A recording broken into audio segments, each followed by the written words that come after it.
Hallelujah, hallelujah, hallelujah. धन्यवाद प्रभु यीशु, तेरी उपस्थिति के लिए खुदा बाप,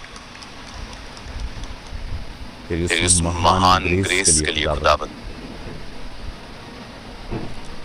जो तूने मुझे दिखाई है इन दिनों में खुदाबंद, तेरी उस भारी उपस्थिति में खुदाबंद जो मैंने सीखा है।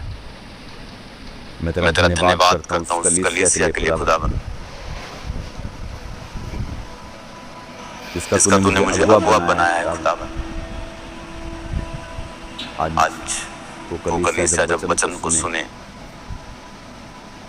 उनके हृदयों में खुदाबंद तेरा प्रेम, तेरी महान योजना कैसे कार्य करती है, उसकी पूरी रेवलेशन पनपने पाए खुदा बाप।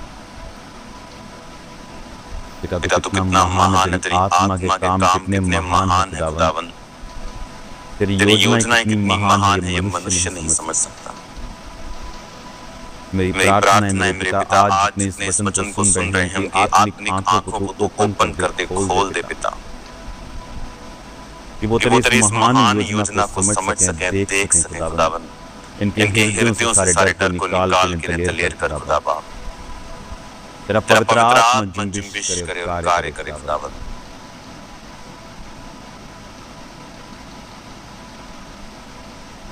शत्रुओं के नगरों का अधिकारी तू हमें करेगा, तूने ऐसा कहा है। हम आत्मिक रीति से खुदाबंद, जो शैतान हमारा शत्रु है, वो जहां जहां भी कार्य करता है, तू उनका अधिकारी हमें बनाएगा मेरे पिता। तूने फायदा किया है।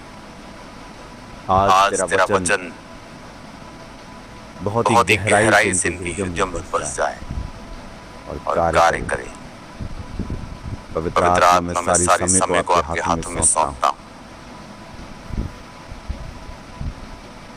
क्योंकि बोलने वाले आप मनुष्य, कीड़े समान मनुष्य कुछ नहीं सोच सकता और बोल सकता। उसकी पढ़ाई और टैलेंट और स्किल व्यर्थ है खुदा बाप, अगर आप ना बोले। मैं पूरी तरह से अपने आप को आपके हाथों में सौंपता हूं, सरेंडर करता हूं। इस कलीसिया के दिमाग और जान को आपके हाथों में सौंपता हूं। अपना प्रभाव बाहर रखें। इस समय मैं देख रहा हूं आपका कलीसिया ब्रांचेस गुरदासपुर, एक भारी उपस्थिति आपके बीच में है परमेश्वर। इतनी भारी उपस्थिति की दुष्ट आत्माएं निकल जाएंगी आपको छोड़ के, बीमारियां छोड़ जाएंगी आपको इस वचन को सुनते सुनते, और एक गहरी उपस्थिति आपको घेर लेगी। आज जो हमारा चर्च के अंदर मौजूद हैं, जो फिजिकली ब्रांचेस में चर्च में प्रेजेंट हैं, मैं आपको बोल रहा हूँ परमेश्वर एक भारी ब्लेसिंग के साथ आपको मिलेंगे। जो आलस के मारे घर में नहीं बैठे, पास्टर चर्च में नहीं है तो हमें जाने की जरूरत नहीं। परमेश्वर उनसे नाराज है, क्योंकि वो मनुष्य को देखना चाहते हैं, परमेश्वर को नहीं। जो परमेश्वर को देखना चाहते हैं वो उसके भवन में होंगे और सुनना चाहेंगे कि परमेश्वर का आत्मा अपने दास के मुंह से क्या कहता है, प्रभु क्या कहता है। मेरे पिता, आज तेरा वचन इनके हृदयों में बस जाए, प्रभु यीशु के नाम में, आमीन, आमीन। God bless you all church. एक आनंदित मन से, एक आत्मा से भरे हुए मन से मैं आपसे बात कर रहा हूं। अपनी लाइफ में मैंने कभी ऐसा महसूस नहीं किया स्पिरिचुअली जो इन दिनों में मैं महसूस कर रहा हूँ। ये मेरी जिंदगी के आज तक के जब से मैं पैदा हुआ हूँ सबसे ब्लेस्ड दिन चल रहे हैं। आज इमेजिन कीजिए मैं कहाँ हूँ। मैं थिस्सलुनीके में हूँ। थिस्सलुनीके की पत्रियां जो बाइबल में हैं, क्योंकि वो एक जगह थी, एक शहर का नाम था जहाँ पौलुस गया था और प्रचार किया था, कलीसिया स्थापित करके जब वहाँ से उसको निकलना पड़ा तो उसके बाद उसने पहला थिस्सलुनीके और दूसरा थिस्सलुनीके, दो पत्रियां उनको लिख कर भेजी थी। और उस कलीसिया के लिए उसने जो अपने विचार और अपनी डांट और अपने परामर्श और अपनी गाइडेंस उनको भेजी थी। हालांकि थिस्सलुनीकु की कलीसिया को डांट की बहुत कम जरूरत थी और उनको गाइडेंस की जरूरत थी, तो वही उसने अपनी पत्रियों में लिखा था। थिस्सलुनीकु उसी शहर में, जिस शहर में पौलुस ने प्रीच किया, आज मैं उसी थिस्सलुनीकु के अंदर से आपको प्रीच कर रहा हूँ। जब से मैं यूहन्ना प्रेरित की उस प्रकाशित वाक्य वाली गुफा से होकर आया हूँ और मैंने पहली रात पतमुस टापू के ऊपर पूरी प्रार्थना करते हुए बिताई और जब सूर्य उगने लगा तो फिर मैं सोने के लिए गया। दूसरी रात आधी रात मैंने प्रार्थना की और मुझे याद है कि वो 3 दिन मैं लगातार प्रार्थना में रहा और मैंने उस चर्च की जो उस गुफा में बनी है वहाँ की एक मीटिंग को, छोटी सी मीटिंग वहाँ होती है। वो प्रीस्ट वहाँ 30 साल से रोज मीटिंग करते हैं। उस मीटिंग को मैंने अटेंड किया, मैंने देखा वो क्या करते हैं। वो अपने ट्रेडिशनल वे में करते हैं और उसके बाद उनके साथ थोड़ा बैठना हुआ, कॉफी हुआ, बातचीत हुई, गवाही को शेयर करना हुआ। कुछ और चीजें हुई जो मैं जानता हूँ और वो जानते हैं। और उसके बाद एक चर्च में जहाँ पर संत थोमा का पवित्र शरीर आज भी रखा गया है, क्योंकि वो इंडिया में शहीद हुए थे, लेकिन उनके शरीर का एक हिस्सा, उनके सिर के ऊपर का हिस्सा वो उसी चर्च में रखा गया है जहाँ संत यूहन्ना प्रकाशित वाक्य वाली केव है, गुफा है, उसके ऊपर एक चर्च बनाई गई है और उस चर्च में वहाँ पर उनका सिर रखा हुआ है।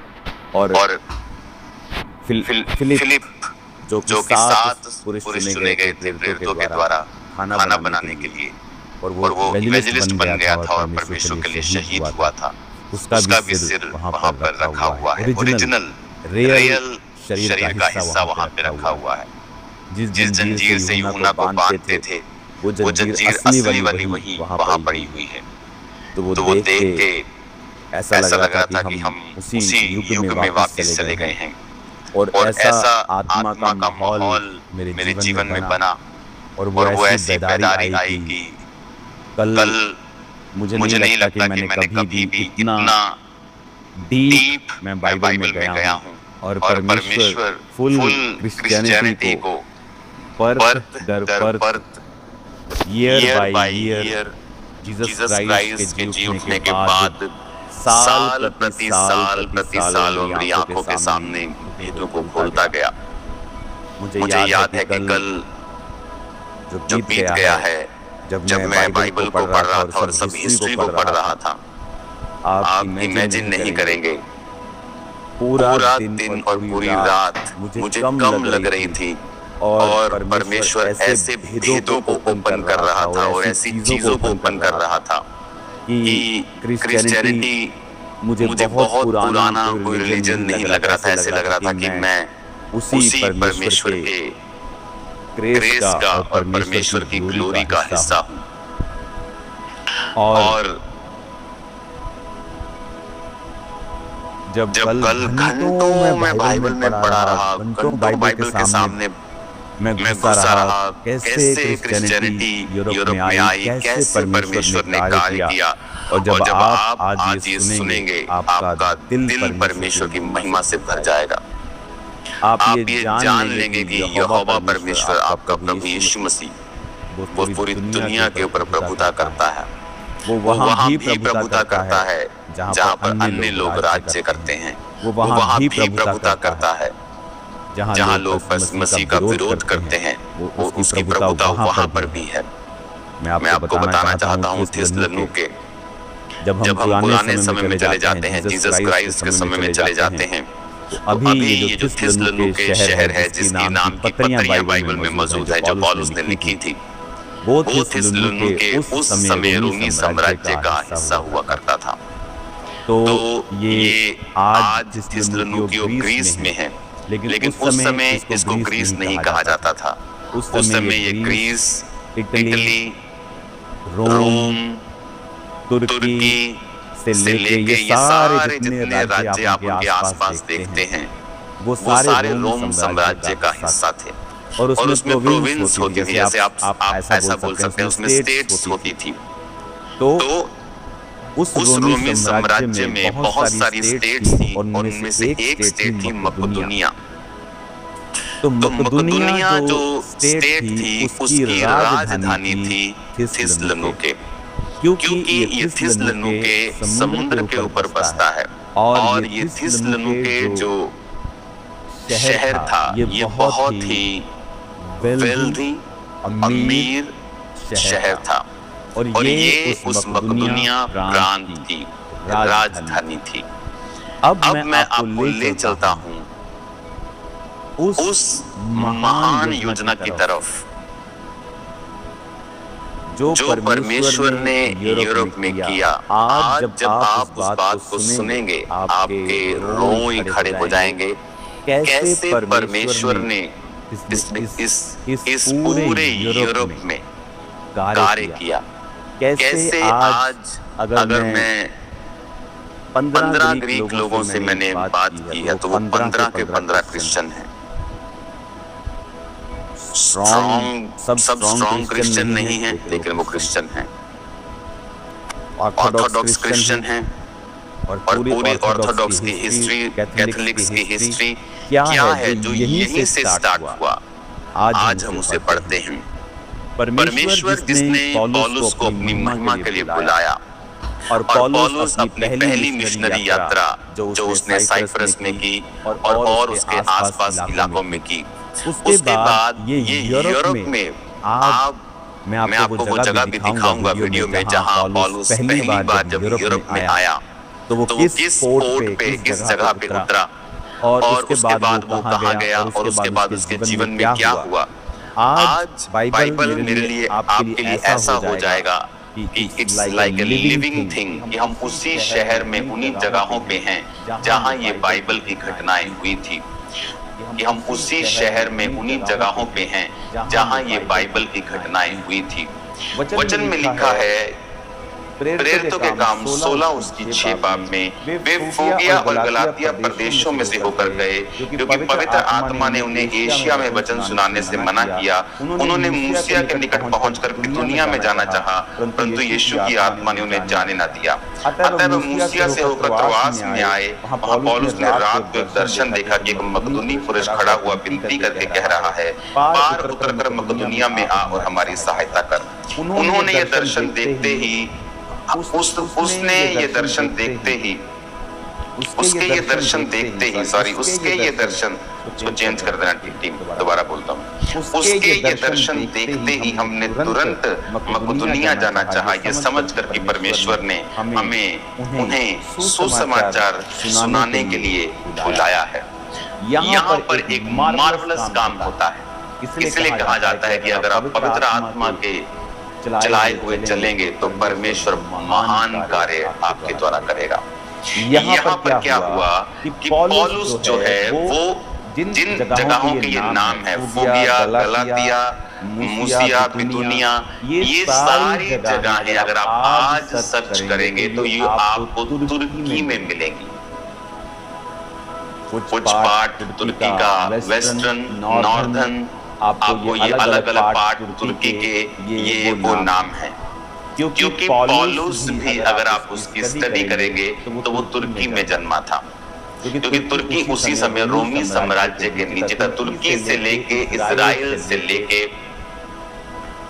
इधर से पूरा काफी हिस्सा यूरोप का, काफी हिस्सा इधर पाकिस्तान, इंडिया के कुछ हिस्से, बहुत सारे ऐसे हिस्से थे जहां पर इनका राज्य था। तो ये राज्य बदलता रहता था ऊपर नीचे, लेकिन मैं आपको जस्ट समझाने के लिए कह रहा हूँ ये राज्य इतना बड़ा था। तो ये तुर्की की बात हो रही है। तो जब वो तुर्की में, एशिया में जब वचन सुनाना, वो तुर्की की बात हो रही है।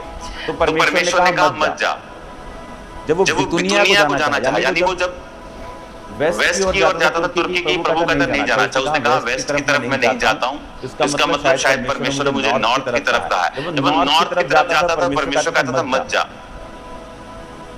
और उसके बाद उसे एक दर्शन आता है कि मकदूनिया, क्या था मकदूनिया, मैंने आपको पहले बताया था।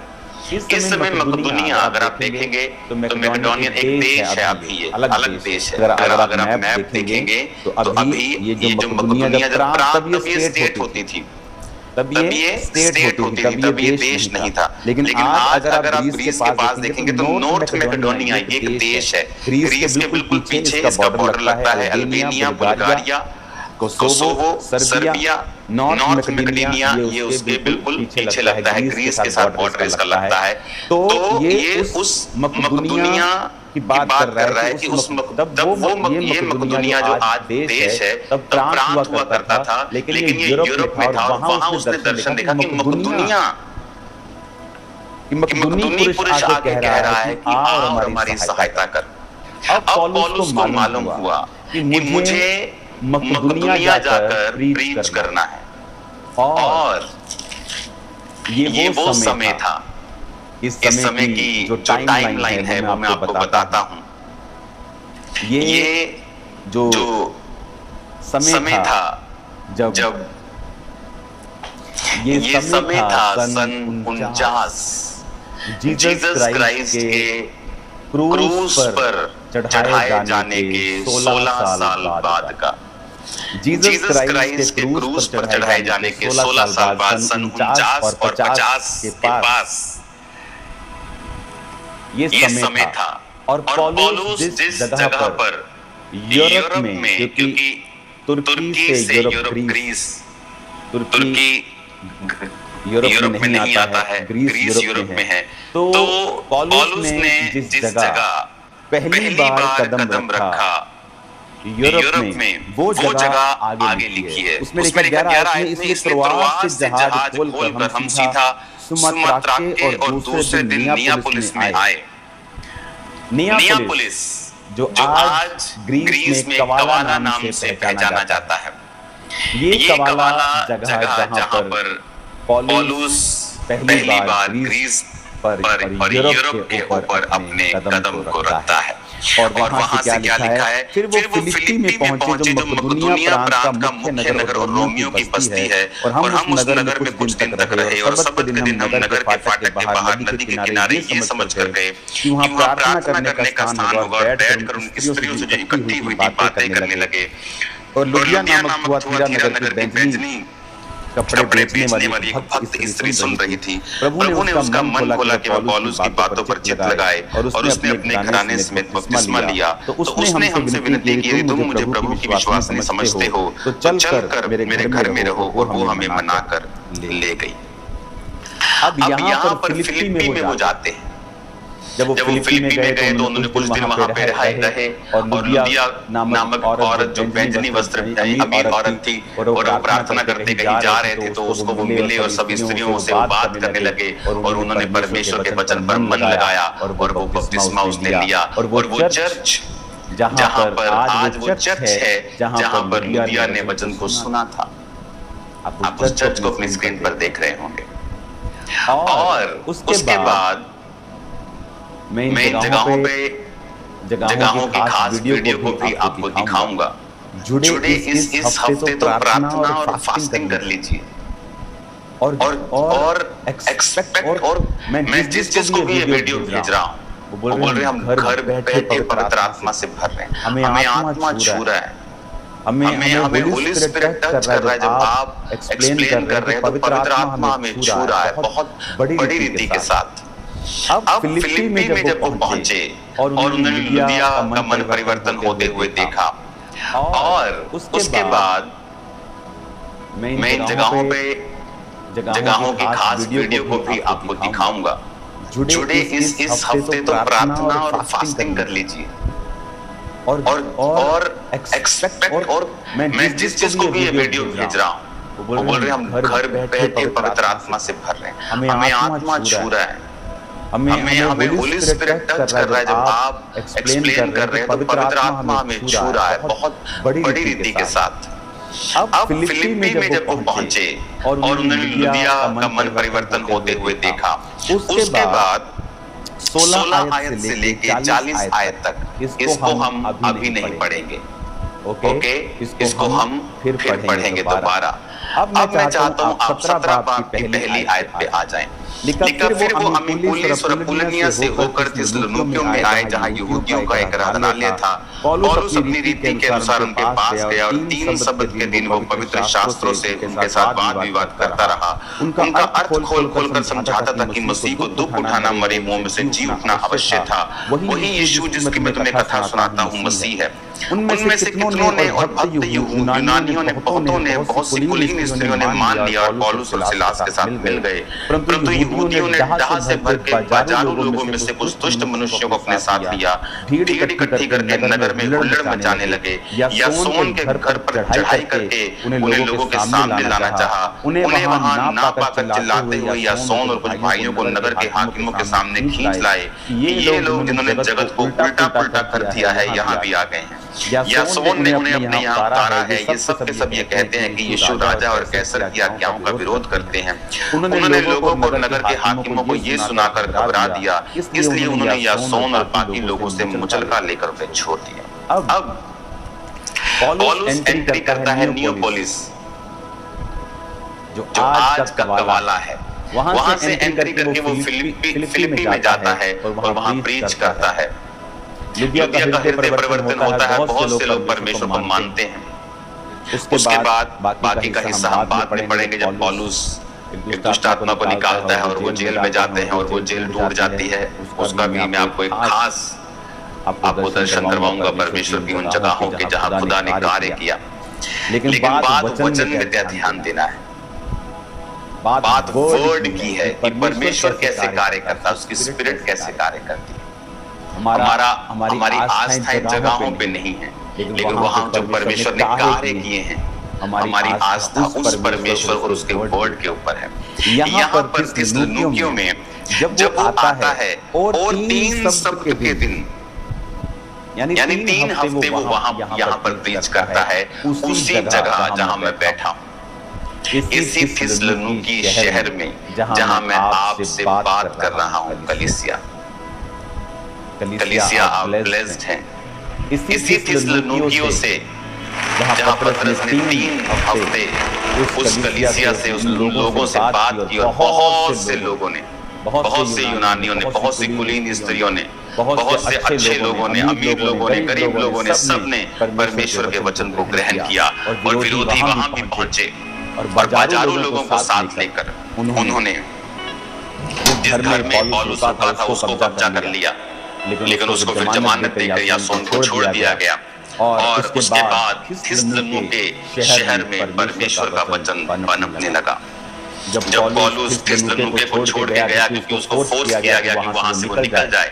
आगे लिखा है बिरिया में वो गया, फिर आगे आप देखोगे एथेंस में गया, फिर वो कुरिन्थस में गया। एथेंस यहाँ से 576 किलोमीटर दूर है।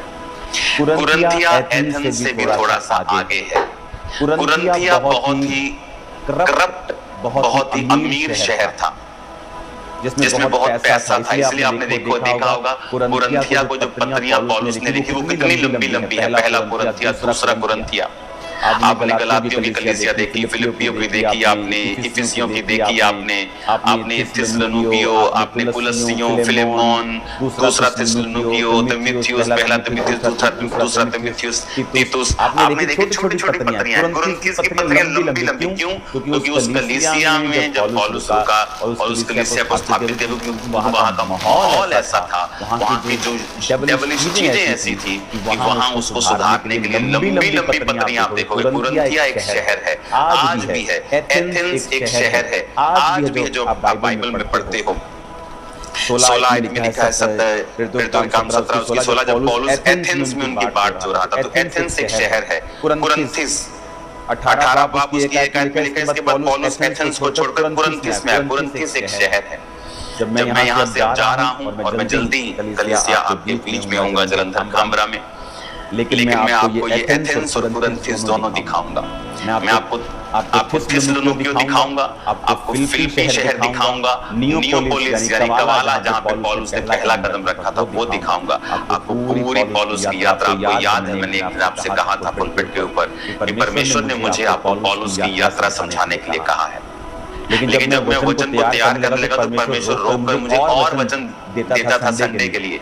हालेलुया। तो आज आप बाइबल को लिविंग रूप में सुन रहे हो कि आप थिस्सलुनीकियों से वचन सुन रहे हो। हालेलुया। थिस्सलुनीकियों की पत्री को अगर हम पढ़ते हैं तो मैं आपको, अगर आप निकालेंगे ना तो आपको महसूस होगा, और आपको पता है क्योंकि पौलुस की सेकंड मिशनरी यात्रा की शुरुआत ही इस थिस्सलुनीकी और फिलिप्पी से हुई।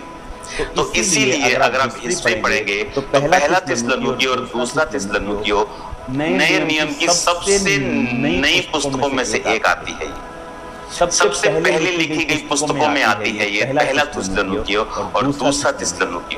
हिस्ट्री में लिखा है ये। इसका मतलब अगर आप यहाँ पढ़ते हैं और हिस्ट्री में पढ़ते हैं आपको मालूम होता है कि ये सब, क्योंकि जब हिस्टोरियन इन चीजों को पढ़ते हैं तो वो बाइबल को नहीं मानते, वो कार्बन डेटिंग करते हैं, वो चीजों को दूसरी हिस्ट्री की बुक्स में जो दूसरे धर्मों ने, दूसरे राज्यों ने लिखी, वहां से उसकी खोज करते हैं। तो इमेजिन करो कि परमेश्वर के पवित्र वचन को जब हिस्ट्रियों में खोजा गया और जब बाइबल में खोजा गया, इनकी सारी डेट और टाइमिंग मैच करती है। हालेलुया। ये जीवित परमेश्वर है, सच्चा वचन है उसका। अब थिस्सलुनीकियों अगर आप पढ़ेंगे पहला अध्याय पहली आयत, पौलुस तीमुथियुस की ओर से थिस्सलुनीकियों की कलीसिया के नाम जो परमेश्वर पिता और प्रभु यीशु मसीह में अनुग्रह और शांति तुम्हें मिलती रहे। हम अपनी प्रार्थनाओं में तुम्हें याद करते और सदा तुम्हारे विषय में परमेश्वर का धन्यवाद करते हैं और अपने परमेश्वर पिता के सामने तुम्हारे विश्वास के काम, प्रेम का परिश्रम और हमारे प्रभु यीशु मसीह में आशा की धीरता को लगातार याद करते हैं। हे भाइयों, परमेश्वर के प्रिय लोगों, हम जानते हैं तुम चुने हुए हो, क्योंकि हमारा सुसमाचार तुम्हारे पास न केवल शब्द मात्र से ही वरन सामर्थ्य और पवित्र आत्मा से और बड़े निश्चय के साथ पहुंचा है, जैसा तुम जानते हो कि हम तुम्हारे लिए तुम्हारे बीच में कैसे बन गए थे। बड़े कलेश, पवित्र आत्मा के आनंद वचन को मानकर तुम प्रभु की सी चाल चलने लगे। यहाँ की मकदूनिया और अखया के सब विश्वासियों के लिए तुम आदर्श बने। हालेलुया। अब आपको ये समझ आ रहा है कि वो क्या कह रहा है। आपको आ रहा है ना समझ। जब वो नियोपोलिस यानी कवाला में आया, वो फिलिप्पी में गया, लोगों को बदला, वहां उसको जेल में रखा, जेल टूटी, वहां के दरोगा ने परमेश्वर को मान लिया। उसके बाद जब वो फिर वापस थिस्सलुनीकी में आया, 3 हफ्ते प्रीच किया, लोगों ने उसे धक्का देके आगे कर दिया, वो बीरिया में आया। उसके बाद वहां उसने प्रीच किया, फिर वो आगे बीरिया में भी लोगों ने उसका पीछा किया, फिर वो एथेंस में चला गया, फिर वो कुरिन्थ में चला गया। जब वो चला तो गया, लेकिन उसे सता रहा कि मैं वहां 3 हफ्ते प्रीच करके आया हूं थिस्सलुनीकियों में।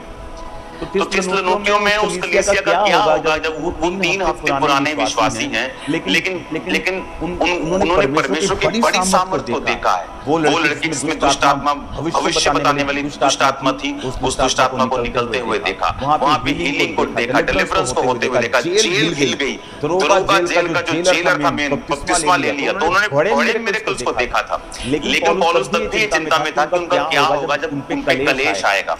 तो इसीलिए जब तीमुथियुस वापस गया उसके पास, पौलुस के पास, तो उसने जब थिस्सलुनीकियों की कलीसिया के बारे में बताया कि उनका विश्वास बड़ा जबरदस्त है, वो हिले नहीं है, उनका विश्वास पूरा है।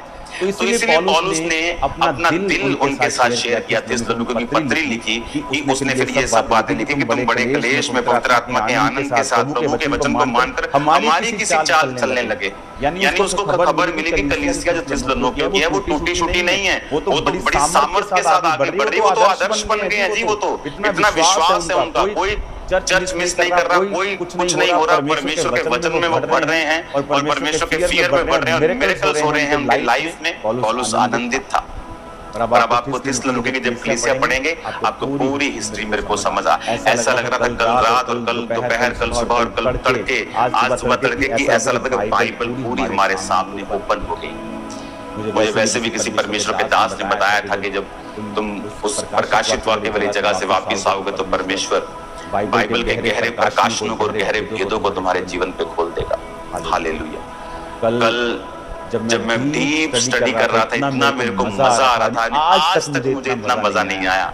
उस इतनी स्टडी बाइबल की डीप करके इतना ग्लोरियस वो माहौल था, आज भी अब भी वो महसूस मैं कर रहा हूँ। तो अब थिस्सलुनीकियों की कलीसिया को जब उसने वो पत्रों को लिखा, और अगर आप पूरी थिस्सलुनीकी की कलीसिया पढ़े, 1 बाब, 2 बाब, 3 बाब, 4 बाब, 5 बाब आप पढ़ेंगे। मैंने पूरी प्रकाशित वाक्य की पुस्तक, प्रकाशित वाक्य गुफा के अंदर पढ़ी पूरी पुस्तक, थिस्सलुनीकियों की पुस्तक मैंने यहाँ पे थिस्सलुनीकियों में आके पढ़ी, फिर पढ़ी, बहुत बार मैंने पढ़ी, लेकिन मैंने फिर मेरे बच्चों ने पूरा प्रकाशित वाक्य वहां पे जाके उन्होंने पतमुस नामक टापू पे पढ़ा।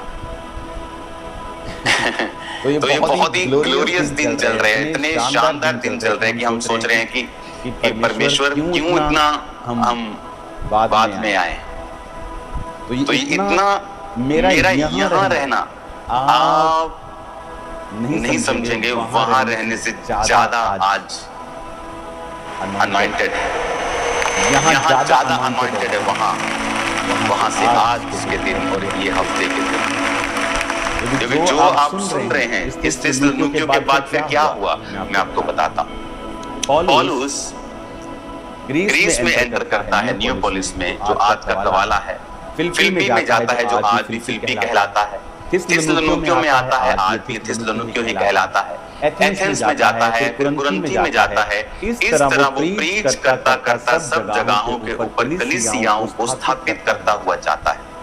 और उसके बाद वो अपने स्पिरिचुअल सन्स को, तिमुथियुस को और अपने भाइयों को वहां भेजता रहता है उन जगहों के ऊपर। वो उन कलीसिया का समाचार लाते हैं कि उसमें ये कमी है, ये अच्छी बात है। तो पौलुस उन कमियों को दूर करने के लिए पत्रियां लिखा करता था और उनकी अच्छी बातों के लिए उनकी सराहना किया करता था, और उन पत्रियों को भेज कर उनके हाथों में वो उनको भेज दिया करता था। वो पत्रियां फिर उन कलीसियाओं में पढ़ी जाती थी।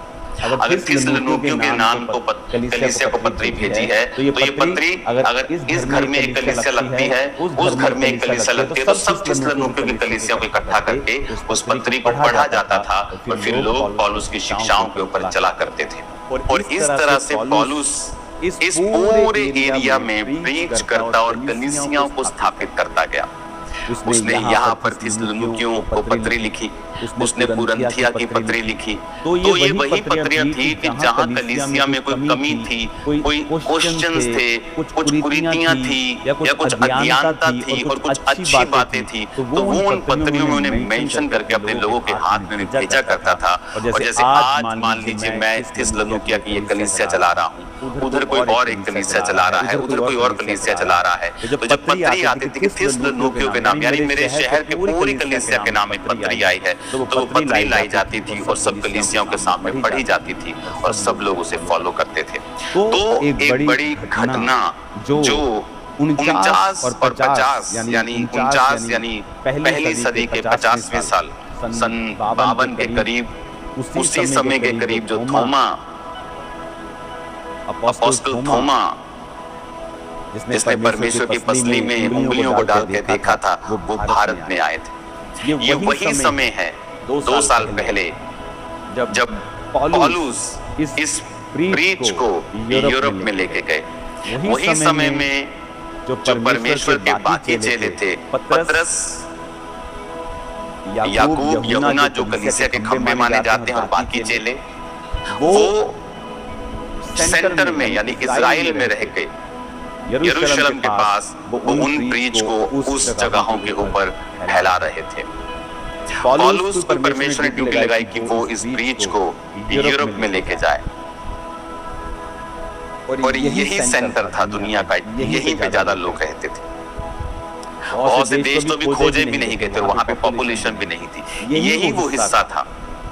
और जब 50 ईस्वी के करीब पौलुस यहाँ पे आए और उन्होंने यहाँ पे प्रीच करना शुरू किया और जगह जगह कलीसियां स्थापित हुई, और उसने पौलुस ने कहा कि मैं सिर्फ वचन से तुम्हारे पास नहीं आया, पर उसने क्या लिखा देखो, 5 आयत में, पहला थिस्सलुनीकियों 5 1 की 5 कहता, हमारा सुसमाचार तुम्हारे पास केवल शब्द मात्र में नहीं, परंतु सामर्थ और पवित्र आत्मा में और बड़े निश्चय के साथ पहुंचा। कहता सामर्थ के साथ, पवित्र आत्मा के साथ और बड़े निश्चय के साथ पहुंचा। ये समाचार सिर्फ शब्दों से नहीं था। हालेलुया, परमेश्वर महान है। कहता नो, सिर्फ शब्दों से नहीं, be healed in the name of Jesus. वो सामर्थ्य से भी था। मुर्दे जिंदा कर रहा था, लंगड़े चला रहा था, हील कर रहा था लोगों को, सिर्फ गप्पे नहीं मार रहा था, सिर्फ शब्दों से लोगों के कानों को सेटिस्फाइड नहीं कर रहा था। तो लोग सोचते हैं कि हम कलाम की सेवा करते हैं तो हम सुपीरियर हैं उनसे जो हीलिंग करते हैं। नो, हीलिंग और कलाम दोनों साथ चलने चाहिए। अधूरा सुसमाचार है सिर्फ यीशु के बारे में बात करना और जो वो करता है उसे करके ना दिखाना। हालेलुया। तो पौलुस कहता मेरा सुसमाचार अधूरा नहीं था, सिर्फ शब्द मात्र से नहीं था, परंतु पवित्र आत्मा की सामर्थ्य से था। पवित्र आत्मा के उस प्रकटीकरण के साथ, उसके कामों के साथ तुमने वो सुसमाचार को सुना है। और उसने कहा जैसा तुम जानते हो कि हम तुम्हारे बीच में कैसे बन रहे थे। अगर आप देखेंगे तो इसी कुरिन्थिया में जब आप देखेंगे, मैं आपको फिर से प्रेरितों के काम में लेके चलता हूँ। आज मुझे ऐसा लग रहा है कि बाइबल जो है ये बिल्कुल मेरे लिए ऐसे खुदा ने खोल दिया है इसको, मैं उसके लिए आनंदित हूँ। कुरिन्थिस 18, प्रेरितों के काम 18 कुरिन्थिस में उसकी हेडिंग है। अगर आप इसमें देखेंगे तो लिखा पौलुस एथेंस को छोड़कर कुरिन्थिस में आया और वहां उसने अक्विला नाम का एक यहूदी पाया। इसका जन्म पुन्तुस में हुआ था। ये अपनी पत्नी प्रिस्किल्ला के साथ इटली से हाल में आया था, क्योंकि क्लौदियस ने सब यहूदियों को रोम से निकल जाने की आज्ञा दी थी। इसलिए वो उनके यहाँ आया और उनका एक ही उद्यम था, और इसलिए वो उनके साथ रहा और वो काम करने लगे और उनका उद्यम तंबू बनाने का था।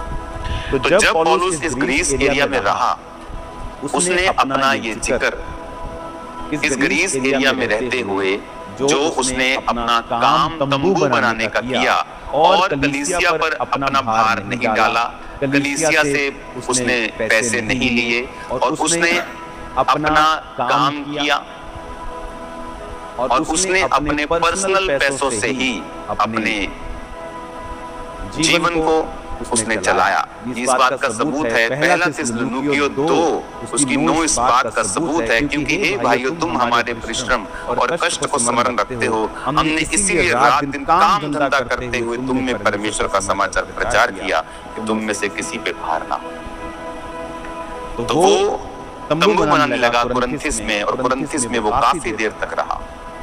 और यहाँ पर परमेश्वर का जो दास था वो इतना प्रभावी उसने प्रचार किया और वो सामर्थ्य के साथ इतना प्रचार किया कि यहाँ पर बहुत सी कलीसियाएं स्थापित हो गई।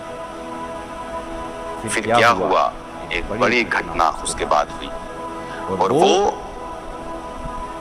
घटना होती है 303 ईस्वी में।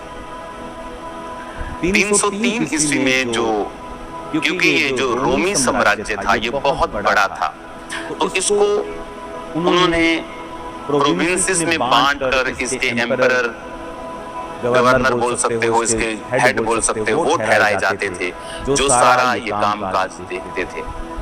अब देखो क्रिश्चियनिटी कैसे फैलती है।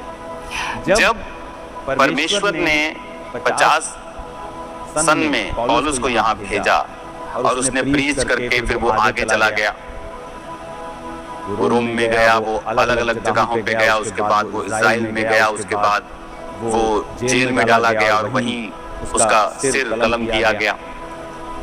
लेकिन जो कलीसियां स्थापित हुई थी वो बढ़ने लगी इस यूरोप में, और वो बहुत ही अधिक रीति के साथ बढ़ने लगी। क्रिश्चियनिटी इतनी रैपिडली ग्रोन हुई कि जो रोमन गवर्नर थे उन्होंने इसको एक थ्रेट के रूप में लिया, जबकि वो ये नहीं जानते थे कि क्रिश्चियनिटी उनके लिए थ्रेट नहीं है, ये पॉलिटिकल थ्रेट नहीं है, ये तो क्राइस्ट का स्पिरिचुअल किंगडम है। लोगों को पापों से तौबा करवाकर परमेश्वर से मेल मिलाप करना। और उन्होंने एक बहुत बड़ी गलती की। वो गलती ये थी कि उन्होंने 303 ईस्वी में जब गैलियोडियस नाम का एक शानदार योद्धा उनकी सेना में था, वो बड़ा मशहूर था दलेरी के लिए, पर वो यहोवा को मानने वाला नहीं था, जीसस को मानने वाला नहीं था। वो एक अन्य जाति योद्धा था और उसने बड़े बड़े कार्यों को रोमी गवर्नेंस में किया और वो बहुत ही निर्भीक साहसी आदमी था और उसके पद को ऊंचा करके उसको इस थिस्सलुनीकि एरिया में इस रीजन का उसे एम्परर बना दिया, उसे एक हेड बना दिया गया। जब उसने ये देखा कि क्रिश्चियनिटी जो कि उसका बीज एक संत के द्वारा पौलुस के द्वारा लगाया गया था और वो पौलुस का लगाया गया बीज जब क्रिश्चियन बढ़ने लगे तो जिस पीढ़ी ने परमेश्वर को ग्रहण किया था उनके बच्चे, उनके पोते और उनके ग्रैंड सन्स, जब पीढ़ी बढ़ी तो ये जब ग्रैंड सन्स तक बात आ गई, ये तीसरी चौथी पीढ़ी तक ये जब बात आई तो 50 ईस्वी में पौलुस आया और ये 303 साल की मैं बात कर रहा हूँ, यानी उसके 250 साल बाद। तो जब उनके ग्रैंड सन्स और ग्रेट ग्रैंड सन्स और डॉटर्स यहाँ पे बढ़ने लगे तो वो उसे एक थ्रेट समझने लगे। वो कहने लगे कि ये जीसस को किंग बोलते हैं, जबकि हमारा किंग तो रोमी राजा है। ये जीसस को किंग बोलते हैं, ये हमारे किंगडम के लिए और हमारी नेशनल सिक्योरिटी के लिए एक थ्रेट है। और वहां से शुरू हुआ परसिक्यूशन, एक ग्रेट परसिक्यूशन जो अब तक कलीसिया के इतिहास में कभी देखा नहीं गया था। यहाँ तक कि यरूशलेम में भी वैसा परसिक्यूशन नहीं था। उस परसिक्यूशन में क्या हुआ? अब जब कलीसिया बढ़ने लगी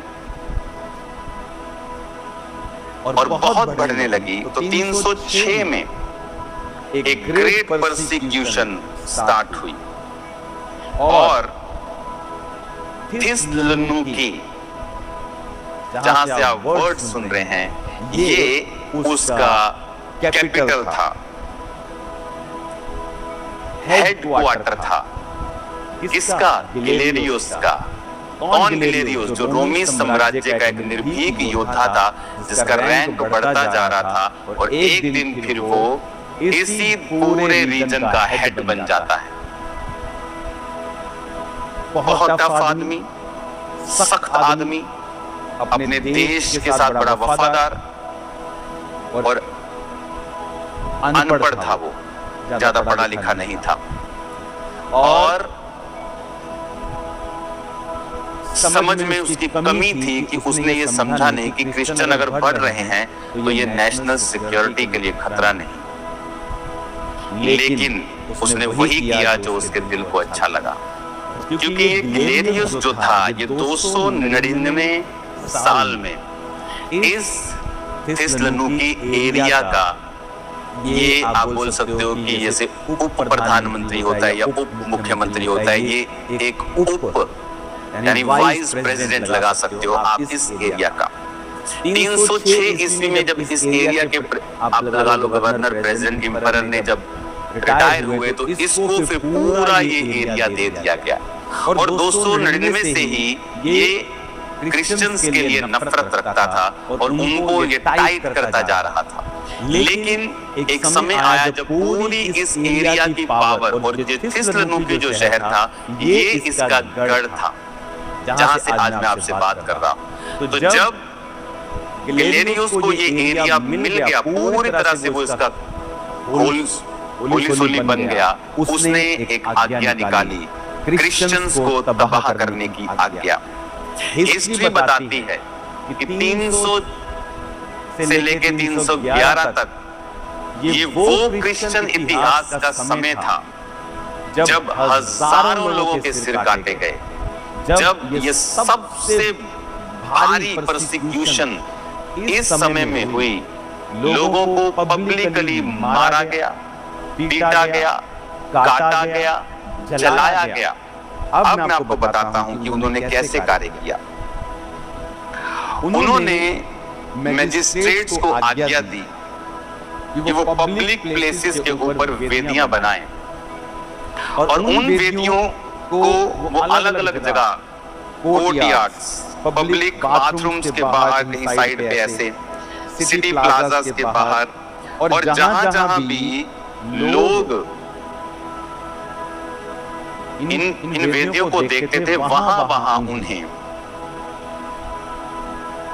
एक खुशबूदार कोई चीज उनके सामने जलानी पड़ती थी, और वहां पर जो पूरी तरह से जो रोमी राजा होता था उसकी भी इमेज लगी हुई थी।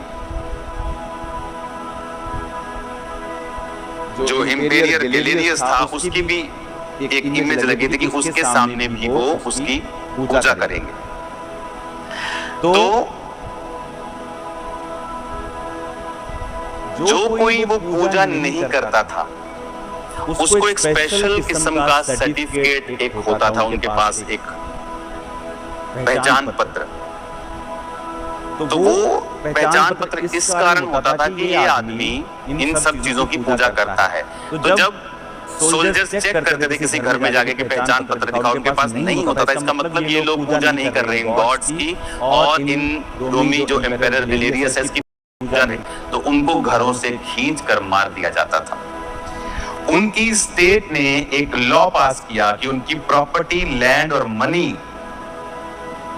उनसे छीन ली जाए, उनसे सिटीजनशिप छीन ली जाए और उनको नौकर का दर्जा दे दिया जाए।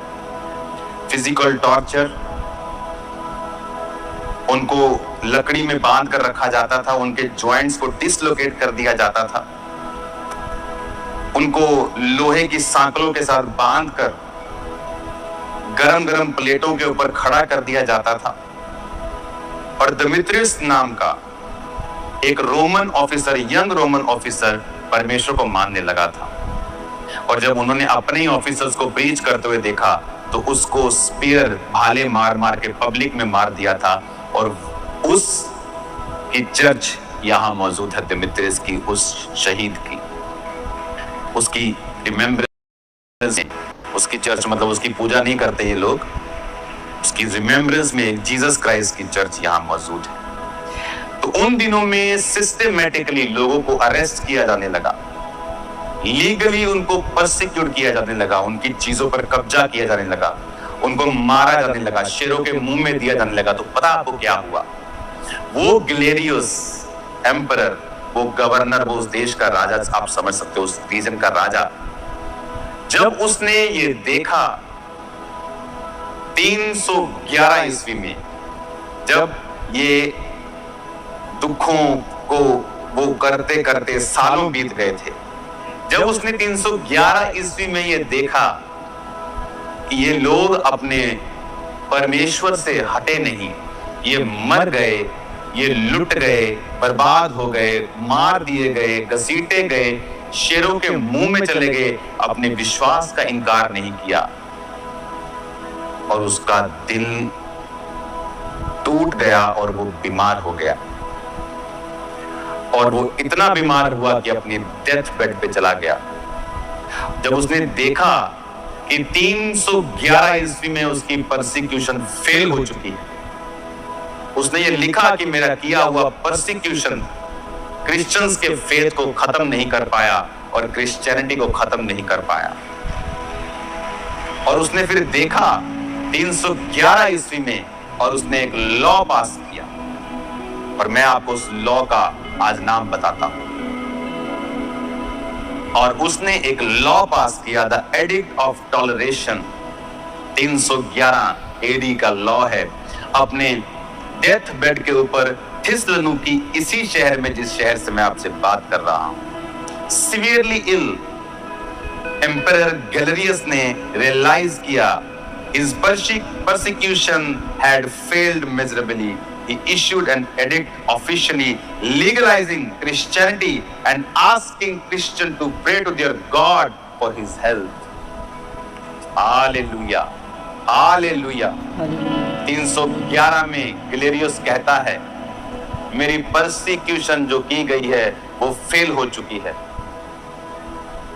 और उसने एक लॉ पास किया, एक एडिक्ट पास किया, ऑफिशियली क्रिश्चियनिटी को उसने लीगलाइज कर दिया, और क्रिश्चियन से माफी मांगी और उनसे प्रार्थना की कि वो अपने परमेश्वर से मेरी सेहत के लिए प्रार्थना करें, क्योंकि अब एम्पायर को पता चल गया था कि वो इसीलिए बीमार होकर मर रहा है क्योंकि उसने परमेश्वर के साथ पंगा लिया है।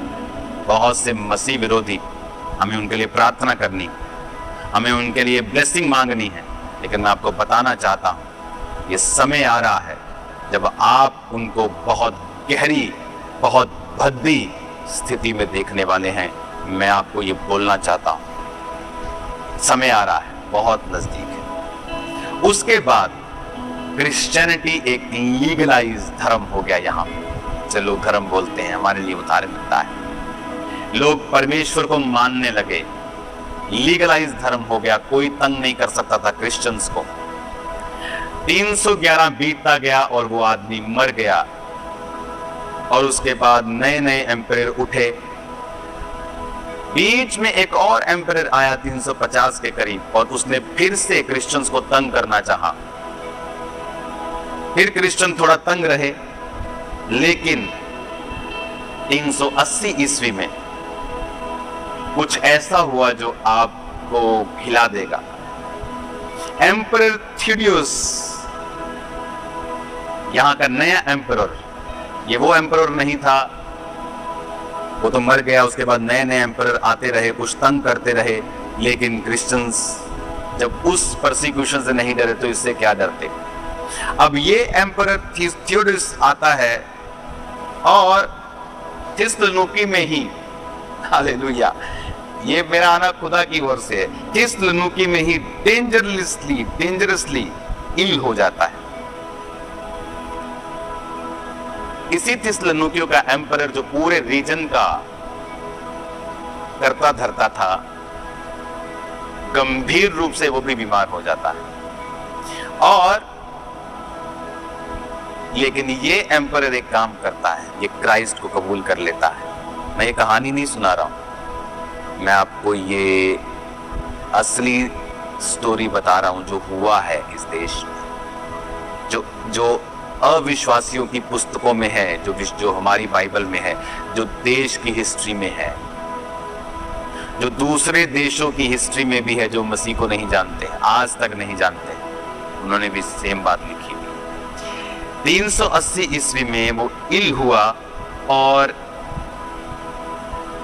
इसी शहर के परमेश्वर के दास एशुलियुस के द्वारा उसने बपतिस्मा लिया। अध्यक्ष, बिशप बोलते थे उसे। इस शहर के बिशप ने उसे बैप्टाइज किया, इस शहर के कर्ता धर्ता को, और उसने एक नया एडिक्ट, एक नया लॉ पास कर दिया। उसने क्रिश्चियनिटी को official state religion of Roman umpire बना के बाकी सब चीजों को खत्म कर दिया, और इस पूरे रोम साम्राज्य में जहां आप चर्च देखते हो, हमारी Vatican City, Catholic church, Greek Orthodox, church of England, Methodist, Baptist, Lutheran, ये सारी चर्चेस कहां से निकली आज मैं आपको बताता हूं। वो जब चंगा होता है, सिवियरली इल होने के बाद, मुझे पता था कि एम्पायर कैसे मर रहे हैं पुराने, लेकिन ये क्राइस्ट के वचनों को कबूल करता है, क्योंकि अब सिटी में आप प्रीच कर सकते थे, रिकवर करता है, हील हो जाता है, और एक नया लॉ पास होता है कि क्रिश्चियनिटी अब इस रोमी अंपायर का धर्म होगा, और सब बिल्डिंग्स को जहां वो दुष्ट आत्माओं के लिए बलिदान किया करते थे, वो चर्चिस में बदल जाती है। Hallelujah, hallelujah. तब जो इस शहर में चर्चिस थी, पूरे इस एरिया में चर्चिस थी, उनको कैथोलिक्स बोला जाता था। कैथोलिक वर्ड ग्रीक भाषा से निकला है, इसका मतलब है यूनिवर्सल, जिसका मतलब है यूनिवर्सल। तो ये लोग अपने आप को यूनिवर्सल बोलते थे कि हम सब परमेश्वर की आज्ञाओं के और पौलुस की शिक्षाओं के और जो प्रेरित हैं उनकी शिक्षाओं के अधीन हैं। फिर ये चर्च, जब आप रोम में आज देखते हो क्रिश्चियनिटी जो कैथोलिक्स का सेंटर है, ये तब शुरू हुआ जब ये सब चीजें हुई, और उसके बाद और भी बहुत सी पॉलिटिकल घटनाएं हुई, और जो रोम का साम्राज्य था वो पोप को मिला, और वहां से फिर उन्होंने धार्मिक रूप से और दूसरे रूप से पूरी क्रिश्चियनिटी को फैलाया और वो चलाया। सन 1000 में 1000 ईस्वी में इटली और ग्रीस ऊपर के रीजन और नीचे रीजन्स में थोड़ा कॉन्फ्लिक्ट होने लगा, भाषाओं के विषय में और चीजों के विषय में। तो ऊपर वाले जो इटली के लोग थे वो रोमन कैथोलिक्स बन गए, और नीचे वाले जो ग्रीस के थे वो ऑर्थोडॉक्स, उन्होंने अपने आप को बोलना शुरू किया। फिर 1500 ईस्वी में मार्टिन लूथर ने कहा कि कैथोलिक्स को कुछ सजेशंस दिए, कहा कि आप लोग ये नहीं कर सकते, आप लोग ये नहीं कर सकते, तो उन्होंने सुझाव को नहीं माना, और फिर वहां से लुथेरियन को हम बोलते हैं वो चर्च, बैप्टिस्ट, मेथोडिस्ट, ये वहीं से हम पेंटिकोस्टल, सभी लोग इस तरह से पूरी दुनिया में फैलते गए। कुछ कुछ किसी की डॉक्ट्रिन्स में फर्क है, लेकिन सब लोग क्राइस्ट की शिक्षाओं में चलते रहे और फैलते रहे। आज जिस जगह मैं हूं, यहाँ ऑर्थोडॉक्स चर्च लोग जाते हैं। मोस्टली ऑर्थोडॉक्स चर्च मतलब वही चर्च जो पहली ईस्वी में शुरू हुई थी, अपने आप को उसी चर्च और उसी लीनेज में मानते हैं। और उसके बाद जो पेंटिकोस्टल चर्च यानी पवित्र आत्मा के द्वारा खड़े किए हुए लोग, जिनको परमेश्वर ने पौलुस की तरह चुना, जो सचमुच प्रीचिंग पे और क्राइस्ट के वचनों को प्रीच करने में बिलीव करते हैं, जो ट्रेडिशनल चीजों में बिलीव नहीं करते, फिर वो खड़े हुए। और आज पूरी दुनिया में आप देख रहे हो हर तरह के लोगों को, Roman Catholics, Greek Orthodox, Orthodox, Russian Orthodox, Baptist, Lutheran, Anglican, ये सब चर्चेस इस तरह से परमेश्वर के कार्य को करती है। आज मैं आनंदित हूं और मुझे पता है कि परमेश्वर ने आपसे बात की है, कि किस तरह से परमेश्वर ने उन लोगों के विश्वास को और उन शहीदों के लहू को यहाँ वेस्ट नहीं होने दिया, पर परमेश्वर ने अपने राज्य को स्थापित किया।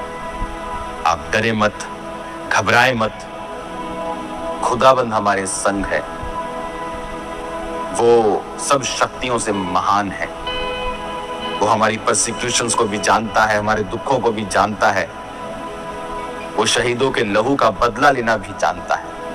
कलीसिया, प्रार्थना करो कि परमेश्वर का राज्य फैले, क्योंकि ये कोई पॉलिटिकल थ्रेट नहीं है, ये कोई धर्म का प्रचार नहीं है, ये धार्मिकता का प्रचार है।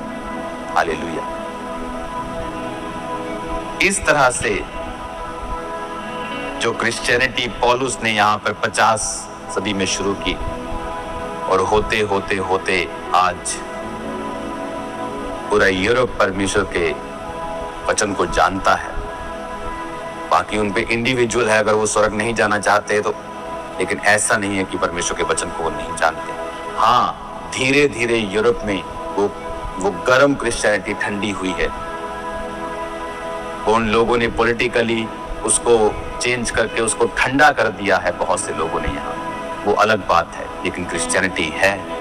ऐसी यहाँ पे जगहें हैं जहाँ 8-8 घंटे प्रीस्ट लोग प्रार्थना करते हैं। ऐसे पहाड़ हैं यहाँ जहाँ उस पहाड़ पे जाने के लिए स्पेशल परमिशन लगती है, बहुत से प्लेसेस, और बाइबल को मैंने यहाँ जिंदा होते हुए देखा है। कलीसिया, आनंदित मन से मैं आपको बता रहा हूँ कि मैं कुछ ही देर में आपके पास जलंधर में आ जाऊंगा, लेकिन मैं यहाँ पर भी आपको मिस कर रहा हूँ और आनंदित हूँ कि प्रभु मुझे यहाँ लेके आया, क्योंकि मैंने बाइबल को स्पर्श किया है, आंखों से देखा है, महसूस किया है, हाथों से टच किया है जो आप पढ़ रहे हैं। हालेलुया।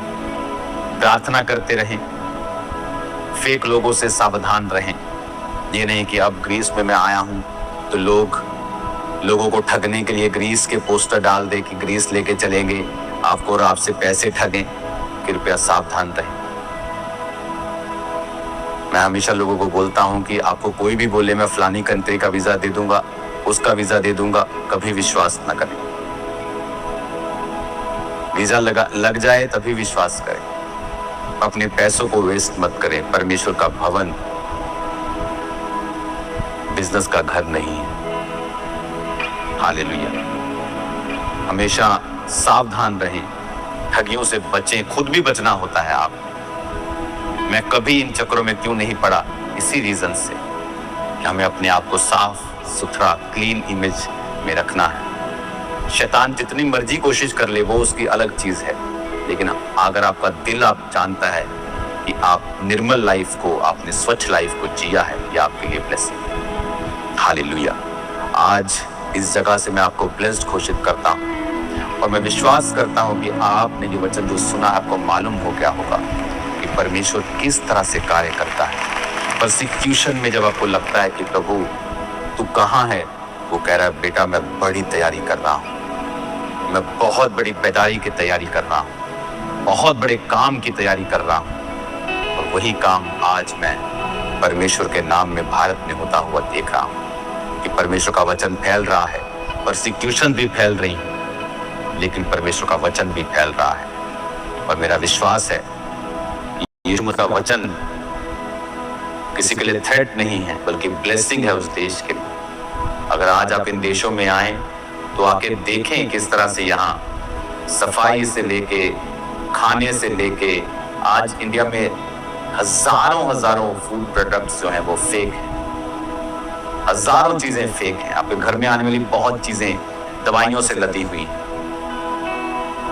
लेकिन क्या किया जाए, प्रार्थना की जाए। अगर आप पूरी दुनिया में घूमकर देखेंगे तो सब सरकारें नहीं कर रही, लोग अवेयर हैं। कोई रूल तोड़ता है सड़क पे तो सरकार आके नहीं कहती, लोग ही यहाँ के लोकल बोल देते हैं भाई साहब यहाँ गाड़ी मत लगाओ। लोग अवेयर हैं यहाँ। प्रार्थना करनी है कि हमारे लोग अवेयर हो, एजुकेशन में अवेयरनेस आए कि परमेश्वर का आत्मा हमारे भारत को एक नई ऊंचाई पर, एक नई ब्लेसिंग में लेके जाए। भारत में बहुत काबिलियत है। हमारे देश में राजस्थान में वो रेत भी है और हिमालय की पहाड़ियां भी हैं। ऐसी पहाड़ियां मैंने वर्ल्ड में कहीं नहीं देखी जो मैंने हिमाचल में और हिमालय पर्वत के उस रीजन में देखी। हमारे देश में वर्षा वन भी हैं जो चिरापुंजी में 24 घंटे बारिश पड़ती, पूरी दुनिया में ऐसा स्थान नहीं। हमारे देश में कोस्टल एरिया केरला और गोवा जैसे एरिया भी हैं जो बहुत ही शानदार है। दुनिया के बहुत कम इलाके ऐसे हैं। हमारे देश में फर्टाइल लैंड है, पंजाब हरियाणा के जैसे, जो पूरी दुनिया में आपको कहीं नहीं मिलती। इतनी फर्टाइल है, कुछ भी डाल दो वो उग जाएगा। नदियां भी हैं, समुद्र भी साथ में लगता है। हर चीज हमारे भारत में है। प्रार्थना करनी होगी हमें कि परमेश्वर हमें आशीषित करे, हमारे लोग सच्चाई को समझें, हमारी सरकारें सच्चाई को समझें कि क्रिश्चियन लोग उनकी बेहतरी के लिए प्रार्थना करते हैं, उनके दुखों के लिए नहीं है। God bless you all. मेरा बिलीव है आज आप इस वचन के द्वारा ब्लेस्ड हो। मैं ब्लेस्ड हुआ हूँ आपको वचन देके आज, जो आज एक ग्लोरियस शहर में मैं हूं, जो शहर परमेश्वर ने शानदार काम के साथ इसको अपना बना लिया।